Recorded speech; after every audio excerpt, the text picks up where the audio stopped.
Welcome to the Knockabout Podcast. We're a football podcast where this month we're doing some short little episodes for you, talking sort of our best moments and stuff. This week, what we're going to go for, Sarah? I thought it would be funny and, you know, maybe not even keep it for the year, but best ever manager or player meltdowns. Oh, I love a meltdown. I So absolutely exciting. love a meltdown in football.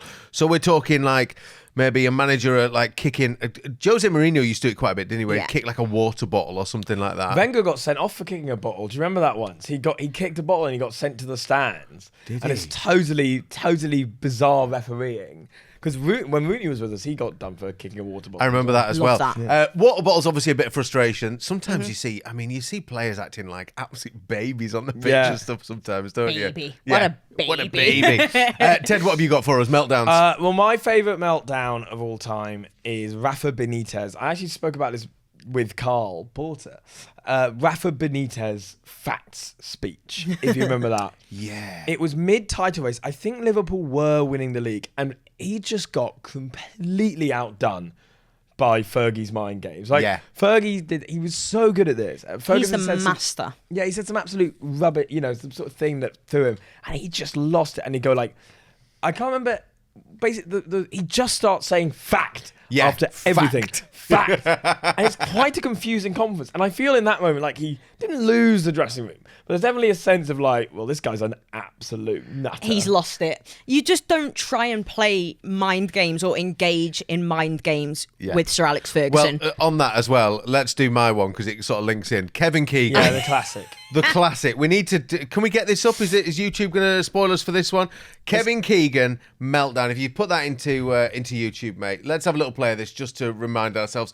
And when you do things like that about a man like Stuart Pearce, I've kept really quiet, but I'll tell you something. He went down in my estimation when he said that. We have not resorted to that, but I'll tell you, you can tell him now, be watching it, we're still fighting for this title, and he's got to go to Middlesbrough and get something. And I'll tell you, honestly, I will love it if we beat them. Love it. Go on. So awesome. What I've never understood about that interview, why is he in a teenage boy's bedroom? It's so Such odd. a good point. Yeah, it's really odd. I don't know where it is, and I don't know why.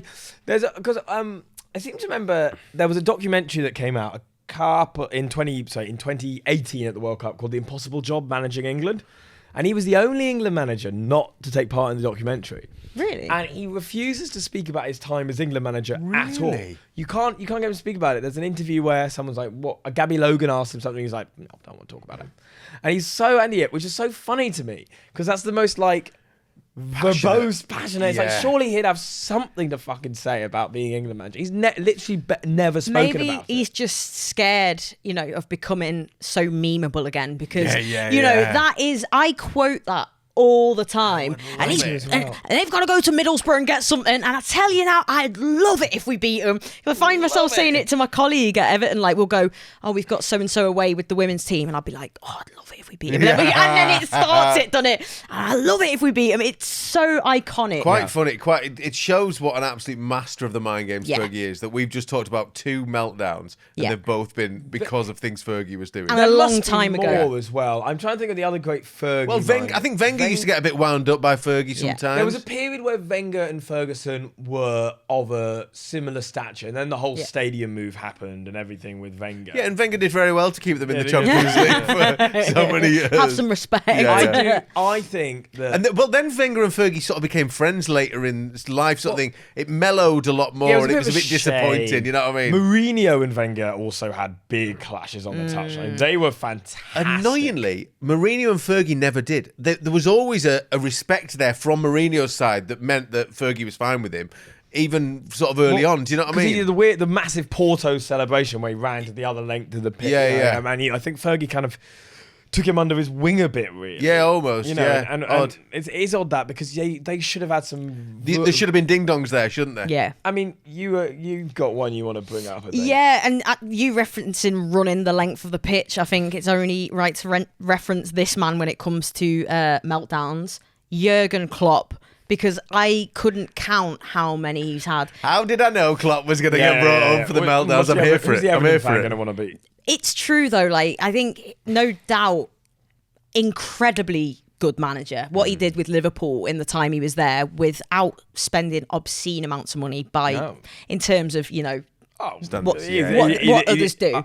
I'm such an advocate for Klopp. You know, he was superb. Well, this is an incredible manager. Such a bad loser. That was always my gripe with him. Like, Not just I don't a mind loser, a bit if anything wasn't going his way. Yeah, like exactly. we said about the 12:30 kickoffs or anything. I just didn't like getting up early. Yeah, and really, like, the thing I hated was like the real passive aggressiveness towards like journalists and stuff when they're not even asking anything that bad, just making a point. I think the one that sticks in my mind is when someone said, and of course, you've got another 12:30 kickoff on Sunday, whatever it was, and he was like, oh yeah, brought that up, have we, sort of thing. And the guy's like, well, yeah, you've got a thing. And he's like, I know what you're doing. Yeah. And you're going to go and say to Crystal Palace as well, are you? Yeah, you want them to. And it was like a mic. And it's like, mate, calm the fuck down. Yeah. Like, why does he have these, and Didier Hamann, I can't say it now without giggling because our producer's just made a great point about how it's like,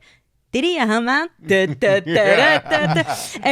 a journalist had said, Didier Hamann had said that he thinks Liverpool just need that spark, and he was like, did he, sort of thing. And he's like, I don't even think we should answer his question. Don't even give him the satisfaction of using his quote. So like this is part of the job, right? Like you're gonna get these questions, but there's so many Jurgen Klopp meltdowns. We didn't actually talk about this earlier, but it was relevant to Klopp, which is Klopp has my favourite touchline moment though in football, I think, possibly, which is, Lucas, if you get the video up from earlier, which is Jurgen Klopp, and it's Darwin Núñez and Thiago are having a conversation, and Jurgen Klopp is just stood next to them, and it's just such a funny facial expression.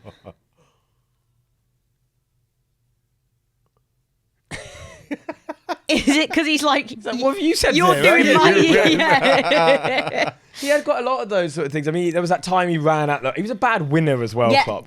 Like exactly he'd run at the ref at Tottenham when he pulled his hamstring. He did all that sort of stuff. That is a great point you've made. Bad loser, bad winner. And I think those are the things where... There's certain managers where they do it, like your Mourinho's and that, where, I don't know, they've got a bit of charisma.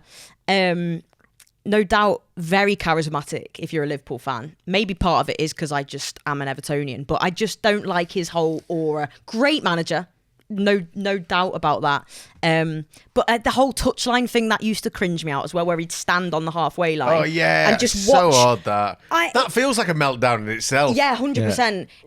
When they're warming up and he'd stand in the centre circle. Yeah, as if like trying to some sort of intimidation. So you just think you look like a melt, mate. Like, just, do you know what I mean? I remember him doing that at Home Park in the FA Cup when we played. Did he? Really, really funny. Brilliant. Trying to psych out. But also, what league were you in at the time? We were League Two. We were second in League Two. It's the year That's so funny that he's like eyeing out a load of League Two players. He also did that thing which is very funny, Klopp, where he because he was a funny guy.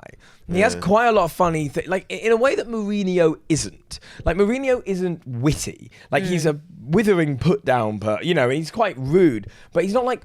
He doesn't tell jokes, Mourinho. Yeah. Like Klopp kind of told jokes and was funny. Like there's a very erotic voice, by the way. That is funny. There's another one he does where A little bit creepy as well. Yeah.